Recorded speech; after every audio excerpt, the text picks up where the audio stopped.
I'm 23 years old. It was just a few months back when I moved into this tiny one-story house, conveniently close to my workplace. Previously, I had to endure a nearly hour-long drive every day, so this relocation felt like a breath of fresh air. However, I hadn't explored much beyond my workplace in this new area, making it feel like an entirely different place. On this particular night, I finished work at 6 and headed straight home. With another work day ahead, my plan was to unwind, grab a bite, and hit the bed early. Pulling into my garage, I entered the house and decided to heat up some leftover pizza. As the oven did its work, a sudden ring of the doorbell startled me. It was strange because I hadn't heard it before and I had no clue who could be at my door. Curiosity led me to the front door, where I found a woman, perhaps around 50 years old, with long gray hair. I greeted her and she smiled warmly, mentioning that she noticed my recent move. Our conversation delved into mundane small talk, covering topics like where I came from, whether I had a wife or kids, and other casual inquiries. She bid me goodnight and walked away. I never got the chance to ask her name, but something about the encounter felt off. I couldn't quite put my finger on it. Perhaps it was just because she seemed a bit peculiar.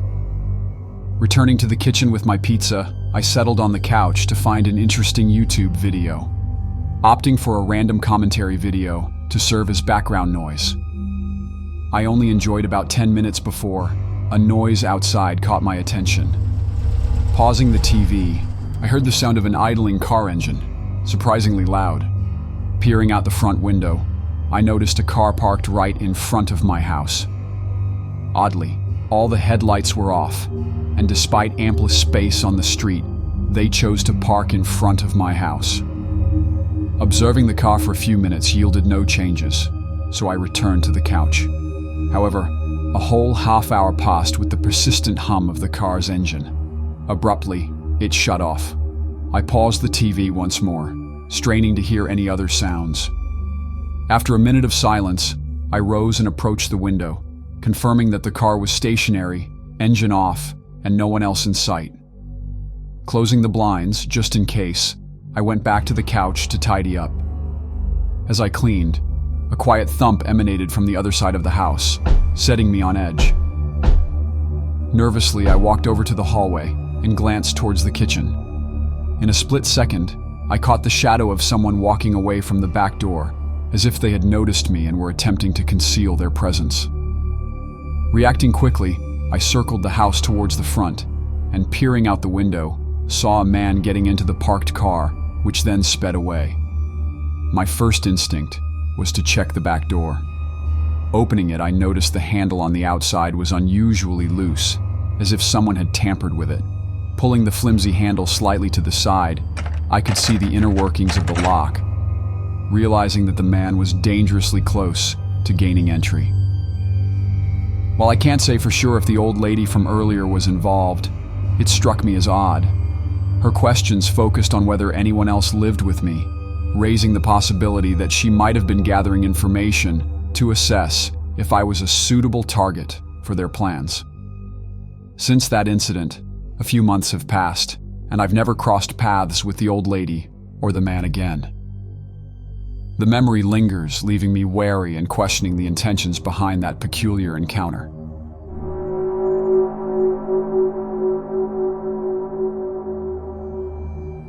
It was another late night at my workplace, and I found myself immersed in the task of completing a report with a looming deadline. To keep myself alert, I had a cup of tea by my side, attempting to finish the work as soon as possible.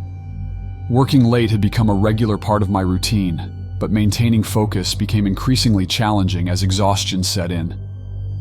Around 11 p.m., a knock echoed through the quiet office. Puzzled, I stood up and glanced down the hallway. It seemed odd for someone to be at my door at this hour. Walking to the other end of the house, I peered through the peephole, but there was no one on my porch. I stepped back, thinking that maybe I misidentified the source of the sound, engrossed as I was in my work. With the knock momentarily dismissed, I returned to my office, engrossed in typing away on my computer. After a while, the knocking had not repeated, and I was gradually succumbing to fatigue. However, just as I was considering calling it a night, I reached for my tea, and there, in the window across the room, a pair of eyes stared back at me. At first, all I could discern was that it was a man. Startled, he swiftly retreated from the window. My heart pounded in my chest, and I sat there fixated on the window. It was an unexpected intrusion, and I found myself in a daze. After a moment, I rose and rushed to cover the window. I didn't know who he was or why he was peering into my house, but the late hour intensified the fear. Leaving my office, I went to the front of the house to check the peephole again, but there was no sign of him in the front yard. I then moved to a back window, scanning the surroundings, but once more there was no one to be seen. Despite the adrenaline surging through me, the sudden silence in the house began to unsettle me. Had the man left, or was he still lurking outside? Returning to my office, I grabbed my phone, intending to call the police while keeping an eye on the doors and windows. However, as I reached the end of the hallway, a sizable figure loomed in the back of the living room. He was tall, clad in thick clothing to conceal his identity, yet his eyes differed from those I had seen in the window. This was someone else. Without hesitation, the man charged across the room toward me. Panicking, I sprinted from my office, locking the door behind me and bracing myself for an attempted breach. To my surprise, the intruder slowed down and stopped just outside the door. I could hear his heavy breathing and pacing in the hallway. Suddenly, another light knocking sound echoed from the opposite side of the house. The man outside my office started walking back down the hallway toward the living room. Then, an eerie silence fell over the house.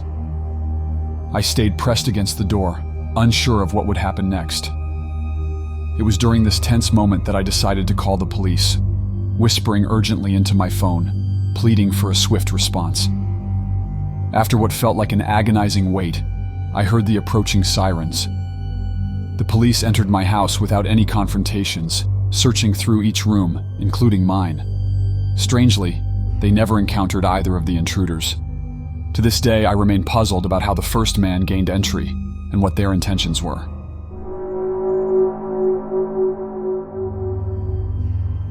It was a Friday evening after classes, and that meant video games, pizza, and chatting with my buddies on the phone. I had just hopped off the school bus, and with my parents still at work, my mom usually getting home after 5, and my dad around 6:30, the house was all mine. No sign of my older brother, but being an adult, he could be anywhere. As soon as I stepped inside, I embraced the joy of changing into comfy clothes, sweatpants, and an oversized t-shirt too big for public wear. It was one of the best feelings after a long week of school. Don't get me wrong, I loved seeing my friends, but the comfort of being home was unbeatable. Coming from a strict Catholic school, where the dress code was a bit much, changing out of those clothes was my ritual. My mom would nag if I roamed the house in my school attire, so a quick change was always a relief. I went through my usual routine of a shower, a bit of relaxation, and some snacks while waiting for my friends to come online for our gaming session. Mom unexpectedly got home earlier than usual, mentioning she and Dad were off to a party a few hours away. They left around 7, advising me to be safe and call the neighbors in case of an emergency. A couple of hours later, fatigue hit me harder than anticipated. The grand plan of an all-nighter collapsed. I was way more tired than usual. I lay in bed, texting friends, scrolling through social media and watching YouTube videos. Suddenly, a car outside caught my attention. Assuming it was my parents returning, I peered through the blinds, but the vehicle was unfamiliar. It parked in the driveway, and as the headlights illuminated my room, I quickly turned away. Panic set in. Who on earth could that be? I pondered if my parents had a designated driver, but that seemed unlikely given their modest drinking habits.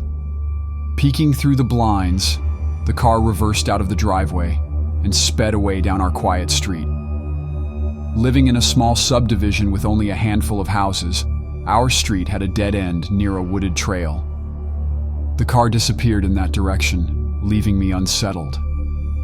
About 20 minutes later, I almost forgot about it when I heard a car pull into our driveway again. This time I recognized the sound of someone yelling inside the house.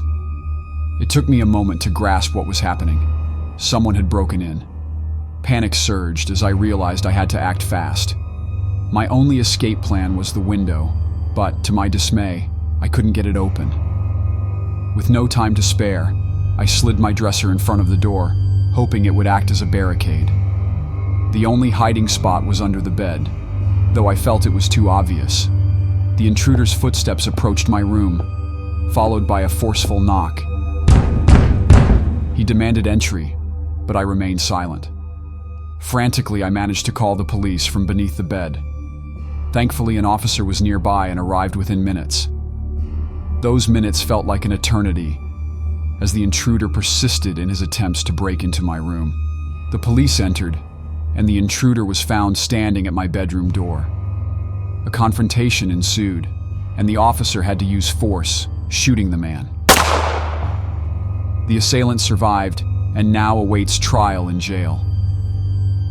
I called my parents, who rushed home. Since that incident, I can't stand being home alone.